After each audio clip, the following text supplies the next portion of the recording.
Bonjour les amis, joueuses et joueurs de paddle. Aujourd'hui, nous allons parler d'un coup qui est assez impressionnant côté paddle. Ce serait la bajada ou la descente de vitre. Donc, c'est un coup que l'on va réaliser lorsque on se fait lober, très souvent. D'accord, on se fait lober, on va partir derrière et on va utiliser la vitre pour qu'une fois que cette balle qui est haute ici derrière, nous allons pouvoir l'attaquer, l'agresser, être beaucoup plus offensif en vitesse, en puissance, mais aussi, pourquoi pas, en précision. D'accord? Donc, tout ceci va influencer la bajada. Alors, la bajada, elle existe en revers.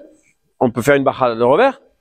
Et elle existe aussi en coup droit. Je vous propose aujourd'hui de ne parler uniquement que de la bajada de coup droit. D'accord? Alors, dans une vidéo précédente, j'ai pu vous parler des différents types de lobes. D'accord? Donc, je vous invite à la regarder si vous ne l'avez pas vu encore. Suivant le lobe qui va être joué, vous allez pouvoir réaliser une bajada ou pas. Forcément, si le lobe arrive dans l'angle ici, la piste, je la vois pas, d'accord? Je l'ai dans mon dos. Donc, pour moi, ça va être assez difficile de réaliser une belle bajada.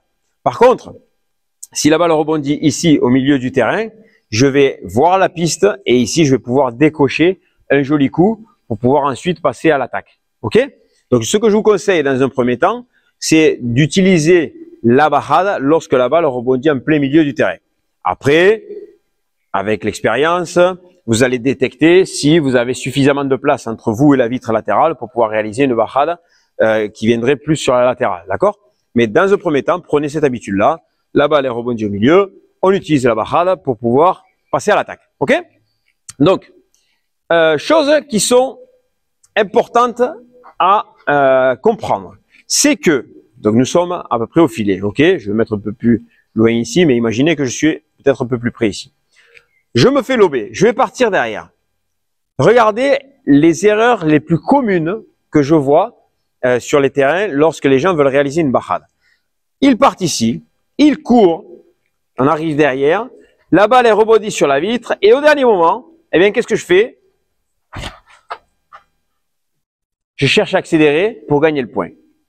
Donc l'erreur, et il y en a plusieurs, serait donc de courir sans réfléchir et au dernier moment de dire maintenant je vais frapper. Et je vais frapper, mais où? Comment? Où sont les adversaires?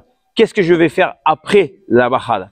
Donc tout ceci est très important et à mettre en place depuis le début. Donc ce que je vous proposerai dans un premier temps, c'est lorsque vous faites lober et que vous partez ici pour une balle qui va sortir au centre, c'est de tout d'abord placer votre pale en position basse.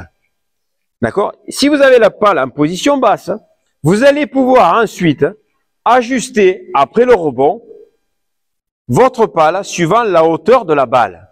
D'accord? Donc pour nous, ça c'est très important. C'est une grosse erreur que font la plupart des joueurs. Donc je vous ai donné un exemple précédemment, en voici un deuxième. Ils partent ici avec la raquette en haut. Et donc je me retrouve là, et mince, la balle ne rebondit pas aussi haut que ce que j'avais prévu. Donc je me retrouve à devoir modifier mon geste pour frapper la balle. Et très souvent, ça va finir en lob parce que je suis pas à l'aise avec ça derrière. OK?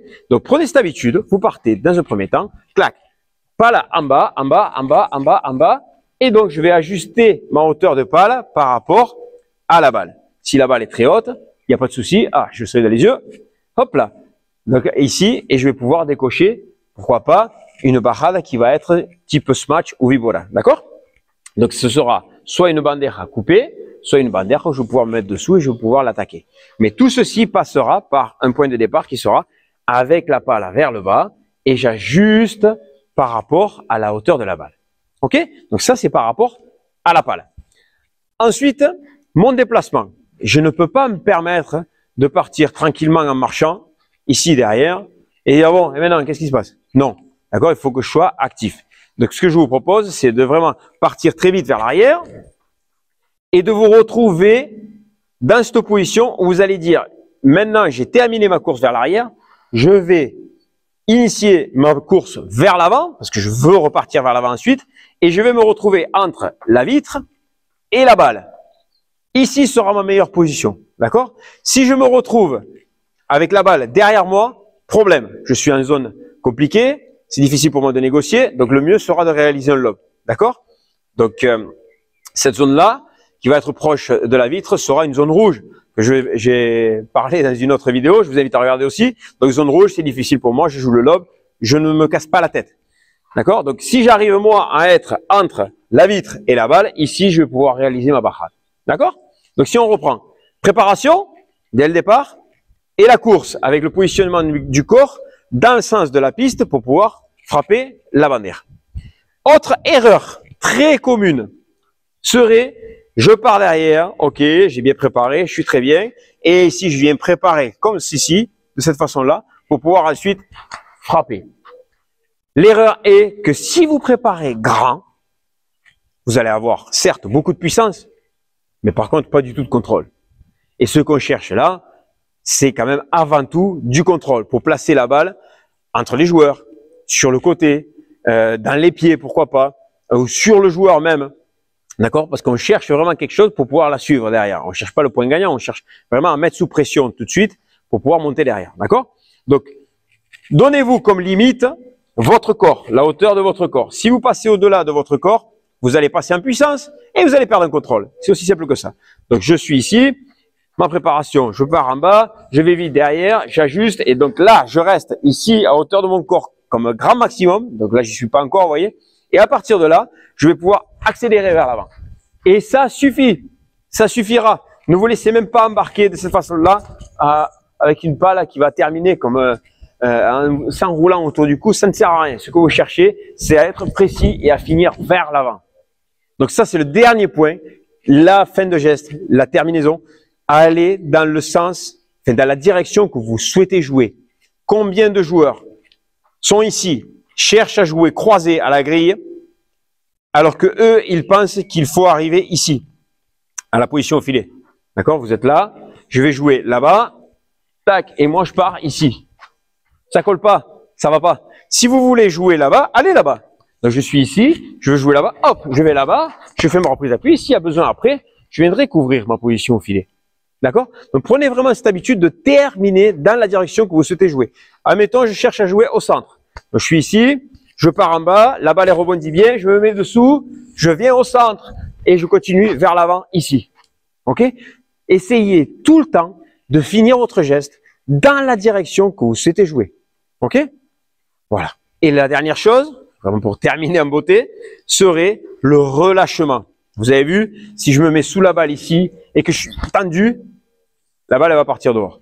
Je suis ici, ça y est, mon travail il est fait, j'ai bien préparé, j'ai bien ajusté la hauteur de balle, je suis bien positionné ici, j'ai bien changé ma direction de course, et là donc je vais laisser partir ma balle, je vais la laisser travailler. Même chose pour des balles qui seraient coupées, je suis ici et je vais pousser vers l'avant. Ok? Donc essayez de bien relâcher votre balle. Votre job à vous, il est de bien préparer, de bien ajuster la position par rapport à la vitre, de changer votre direction de course, de bien vous positionner par rapport à la balle, donc avoir la balle devant vous, que vous soyez vous entre la balle et la vitre, et de bien terminer votre bajada dans le sens du jeu. Ok? Donc voilà, ça en est tout pour aujourd'hui avec la bajada. Je sais, encore une fois, vous me posez souvent la question, on aimerait voir en pratique avec des balles sur le terrain, qu'est-ce que ça donne, etc. Je le fais volontairement je le fais de cette façon-là pour que chacun puisse développer son propre paddle, ses propres coups sur la piste, d'accord? Prochainement,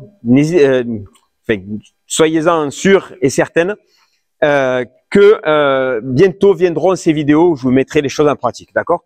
Donc, soyez patients, apprenez, développez votre propre paddle de votre côté avec toutes ces clés que j'essaie de vous donner dans ces vidéos-là. Et je vous promets que très prochainement, vous aurez des situations avec des balles sur le terrain. Allez, merci beaucoup encore une fois à toutes et à tous de suivre cette chaîne YouTube, d'être toujours plus nombreux et on se retrouve très bientôt. Salut!